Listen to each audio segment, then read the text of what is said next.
નમસ્કાર મિત્રો, આજે આપણે જોઈશું ધોરણ 6 નવનીત પ્રેક્ટિસ વર્ક ગણિત પ્રકાશ, જેમાં આ પ્રકરણ છે એક ગણિતમાં પેટર્ન. તેમાં જે 6થા નંબરનો જે પ્રશ્ન છે ઉકેલો, એના 1 થી 8 પ્રશ્નોનું આપણે સોલ્યુશન કરીશું. તો વિડીયો ગમે તો લાઈક, કોમેન્ટ અને શેર કરજો, ચેનલને સબસ્ક્રાઈબ કરજો. તો ચાલો આપણે જોઈએ.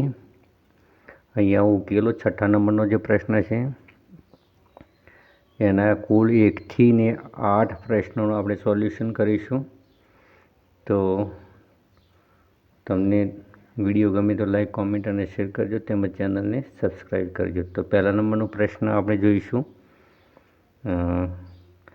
તો જ્યારે તમે 3ની ઘાતને 1થી શરૂ કરીને ઉમેરતા જાઓ, એટલે કે 1, 1 + 3, 1 + 3 + 9, 1 + 3 + 9 + 27, ત્યારે તમને કઈ શ્રેણી મળે છે? તો અહીંયા મિત્રો જે શ્રેણી આપેલી છે એનો આપણે સરવાળો કરી અને સમજીએ. તો પહેલાં છે 1, પછી છે 1 + 3 એટલે કે 1 × 3 એટલે કે 3, 3માં 1 ઉમેરીશું એટલે આપણને મળશે 4. પછી આપણે આગળ ગુણાકાર કરીએ તો 4 × 3, 4 તરી 12, 12માં 1 ઉમેરીશું એટલે આપણને મળશે 13. પછી 13 × 3 એટલે 13 તરી થશે 39, 39માં 1 ઉમેરીશું એટલે આપણને મળશે 40.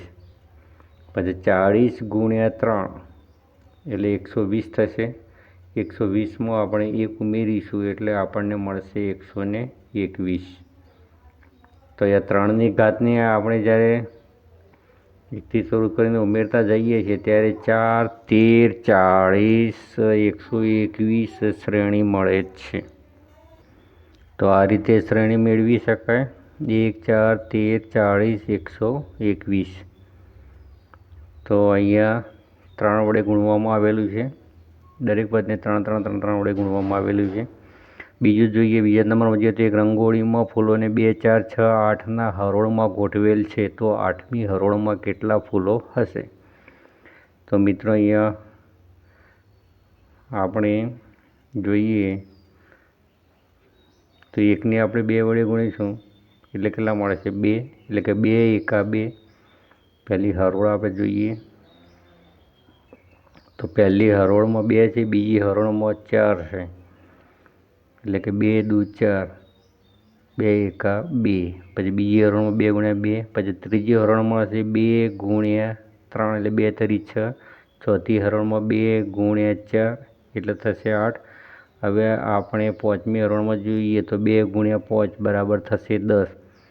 તો હવે માટે આપણે 8મી હરોળમાં શોધવાનું છે. તો 2 × 8 કરીએ એટલે કેટલા મળશે? 16. તો 8મી હરોળમાં કેટલા ફૂલો હશે? 16 ફૂલો હશે. તો અહીંયા જવાબ મળશે આપણને 16. એટલે કે 8મી હરોળમાં 16 હશે. તો એ રીતે 2 વડે ગુણવાથી આગળનું પદ મળતું રહેશે. હવે ત્રીજા નંબરમાં જોઈએ તો એક પાર્કિંગમાં સ્કૂટરને 1, 4, 9, 16ના હરોળમાં ગોઠવેલ છે. તો 7મી હરોળમાં કેટલા સ્કૂટર હશે? તો મિત્રો અહીંયા 1, 4, 9, 16 શ્રેણી આપેલી છે. આ શ્રેણીની અંદર આપણે પહેલું પદ, બીજું પદ, ત્રીજું પદ અને ચોથું પદ, એટલે કે પહેલી હરોળ, બીજી હરોળ, ત્રીજી હરોળ અને ચોથી હરોળ. તો અહીંયા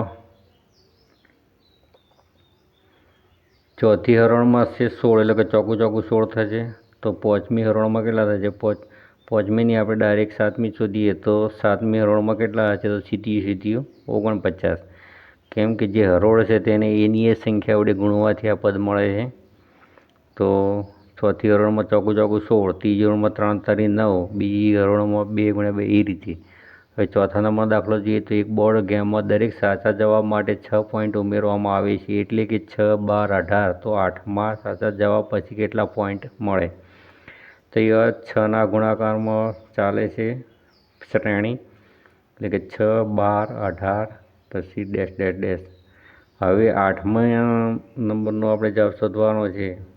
તો પહેલાં તો આપણે શ્રેણીને જોઈ લઈએ. 6 એકા 6, પછી 6 દુ થશે 12, પછી 6 તરી 18. તો એવી રીતે ચાલે છે. માટે 6 × 8 થશે 48. એટલે કે આપણે સમજી લઈએ કે અહીંયા 6 વડે ગુણવામાં આવે છે તો 6 અઠું થશે 48, એટલે કે 8માં જે જવાબ હજી કેટલા પોઈન્ટ મળશે? 48. 5મા નંબરમાં જોઈએ તો પ્રથમ 4 કેન્દ્રિત ષટકોણીય સંખ્યાઓને ચિત્રાત્મક સ્વરૂપે દર્શાવો. તો એ પ્રથમ 4 કેન્દ્રિત ષટકોણીય સંખ્યાઓ છે 1, 7, 19 અને 37. તો પહેલાં એક ટપકું કરીએ, પછી 7 એટલે 3, 4, 5, 6 અને 7. તો વચ્ચે 3 આવે છે એટલે કે એકી સંખ્યામાં વધારો થાય છે. પછી ઉપર નીચે ઘટશે, 3ના 2 થશે, 2 2 થશે. એવી રીતે હવે આપણે 19ની આકૃતિ બનાવીએ તો 1, 2, 3, 4 અને 5. તો 5 નીચે ઉપર આપણે 4 4 ટપકા કરીએ ઉતરતા ક્રમમાં. તો ઉપર 4 નીચે 4. હવે આપણે 3 3 ટપકા કરીએ તો હવે ટોટલ થશે 19. તો આ રીતે ષટકોણીય સંખ્યા મળે છે, એટલે કે 1, 3 અને પછી 5. પછી ઉતરતા ક્રમમાં મિત્રો ટપકા અહીંયા ગોઠવવાના છે, એટલે 19નું આ રીતે મળશે. પછી 37ની વાત કરીએ તો તેમાં થશે 1, 2, 3, 4, 5, 6 અને 7. તો ઉપર થશે 6 6. તો ઉપર 6, 1, 2, 3, 4, 5 અને 6. નીચે પણ 6 ટપકા છે, 1, 2, 3, 4, 5 અને 6. હવે ફરીથી ઉપર જોઈએ તો 1, 2, 3, 4 અને 5. નીચે પણ 5 કરીએ, 1, 2, 3, 4 અને 5. પછી ફરીથી 2, 3 અને 4. પછી ઉપર પણ કરીએ 1, 2, 3 અને 4. તો 1 હતા, ઉપર 2 ટપકા થયા, 3 થયા, હવે 4 ટપકા થશે. ઉપરની લાઈન ફક્ત દેખો તો, અને વચ્ચેની લાઈન છે એકી સંખ્યામાં વધારો થાય છે. તો આ રીતે 1, 7, 19 અને 37ને આપણે ચિત્રાત્મક સ્વરૂપે રજૂ કરી શકીએ.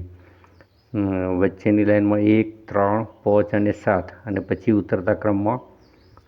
અને પહેલી જે લાઈન ક્યાં સુધી લાંબી કરવાની છે? તો પહેલી લાઈનમાં 1 ટપકો હોય છે, પછી બીજા નંબરની આકૃતિ દેખો એમાં 2 ટપકા છે, ત્રીજામાં 3 છે, ચોથામાં 4 છે. એ રીતે તમારે ત્યાં સુધી આકૃતિ લાંબી કરવાની છે. હવે 6થા નંબરનો જોઈએ તો ક્રમિક ત્રિકોણીય સંખ્યાઓનો એક પછી એક સરવાળો કરતાં કઈ શ્રેણી મળે છે? તો મિત્રો અહીંયા આપણે પહેલાં તો ત્રિકોણીય સંખ્યાઓની શ્રેણી જોઈએ તો 1, 3, 6, 10 અને 15. તો આ ત્રિકોણીય સંખ્યાઓ છે, જેની મદદથી આપણે ટપકા કરી અને ત્રિકોણ દોરી શકીએ છીએ. તો 1 + 3 કરીએ તો મળે છે 4. 4 એટલે કે 2 × 2 એટલે કે 2ની 2 ઘાત બરાબર થાય છે 4. પછી આપણે 3 + 6 કરીએ તો આપણને મળે છે 9.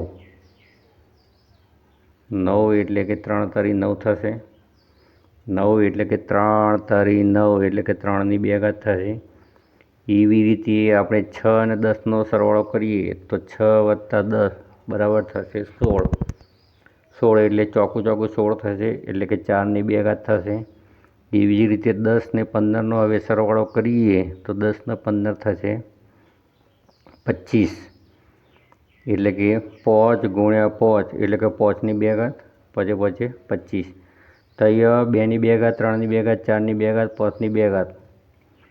એટલે કે ત્રિકોણીય સંખ્યાનો આપણે એક પછી એક સરવાળો કરીએ તો આપણે ચોરસ સંખ્યાઓની શ્રેણી મળે છે. 1, 4, 9, 16 અને 25 ચોરસ શ્રેણી મળે છે અહીંયા, જે આપણે વર્ગ સ્વરૂપે લખેલી છે. તો આ રીતે આપણે 6ઠ્ઠાનો જવાબ મેળવી શકીએ. તો ચોરસ સંખ્યાઓની શ્રેણી મળે છે. હવે 7મા નંબરમાં જોઈએ તો ત્રિકોણીય સંખ્યાઓ અને ચોરસ સંખ્યાઓને ટપકા દ્વારા ચિત્રાત્મક સ્વરૂપે દર્શાવો. તો મિત્રો ત્રિકોણીય સંખ્યાઓને 1, પછી 3 એટલે પહેલી લાઈનમાં 1, પછી 2 ટપકા, પછી 6 એટલે 1, 2 અને 3 ટપકા, 10 એટલે 1, 2, 3 અને 4 ટપકા. એ રીતે આપણે ત્રિકોણ બનાવી શકીએ છીએ.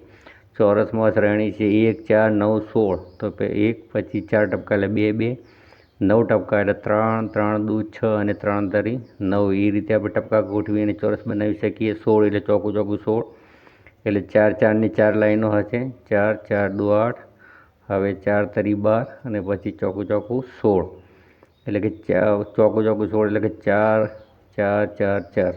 એ રીતે આપણે ચોરસ સંખ્યાઓની શ્રેણીને ચિત્રાત્મક સ્વરૂપે રજૂ કરી શકીએ અને ત્રિકોણીય સંખ્યાઓને.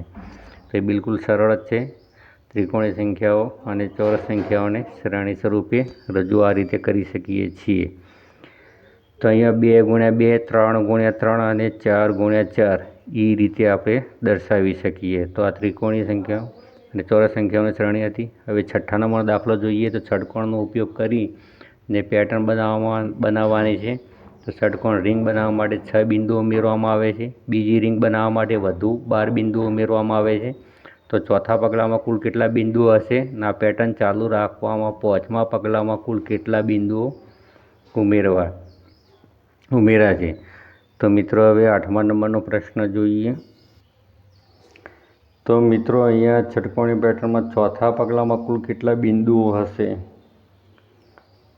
તો પ્રશ્ન છે કે ચોથા પગલામાં કુલ કેટલા બિંદુઓ હશે? તો આપણે સૂત્રનો ઉપયોગ કરીએ 3n n - 1 + 1. ષટકોણીય સંખ્યાઓ શોધવા માટેનું સૂત્ર છે. તો 3nની જગ્યાએ આપણે 4 લખીએ. તો n - 1 એટલે 4 - 1 + 1 થશે. તો 3 ચોક થશે 12. 4માંથી 1 માઇનસ કરીશું એટલે આપણને મળશે 3 + 1. હવે 12 તરી થશે 36. 36માં 1 ઉમેરીશું એટલે મળશે 37. તો ચોથા પગલામાં કુલ કેટલા બિંદુઓ હશે? તો 37 હશે. એવી જ રીતે હવે આપણે જોઈએ બીજો પ્રશ્ન. તો આ પેટર્ન ચાલુ રાખવામાં પાંચમા પગલામાં કેટલા બિંદુઓ ઉમેરાશે? તો મિત્રો ફરીથી સૂત્ર લખીએ 3n n - 1 + 1. હવે nની જગ્યાએ આપણે 5 લખીએ. તો 5 - 1 + 1 થશે. 3 × 5 થશે 15. 5માંથી 1 જશે એટલે 4 વચ્ચે +1. 15 ચોક થશે 60. 60માં 1 ઉમેરીશું એટલે 61 મળશે. હવે પાંચમા અને ચોથા નંબરનું આપણે જોઈશું. તો 61માંથી આપણે 37 માઇનસ કરીશું એટલે આપણને મળશે 6 પર 5 10 ને 11. 11માંથી 7 જશે એટલે 5. 5માંથી 3 જશે એટલે અહીંયા ભૂલ છે 4 ને 5માંથી 3 જશે એટલે 2.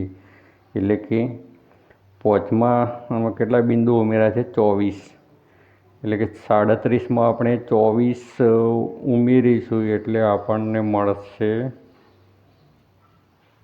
61. તો અહીંયા ચોથું પગલું 37 હતું અને પાંચમું પગલું બરાબર 37 + 24 બરાબર થશે 61.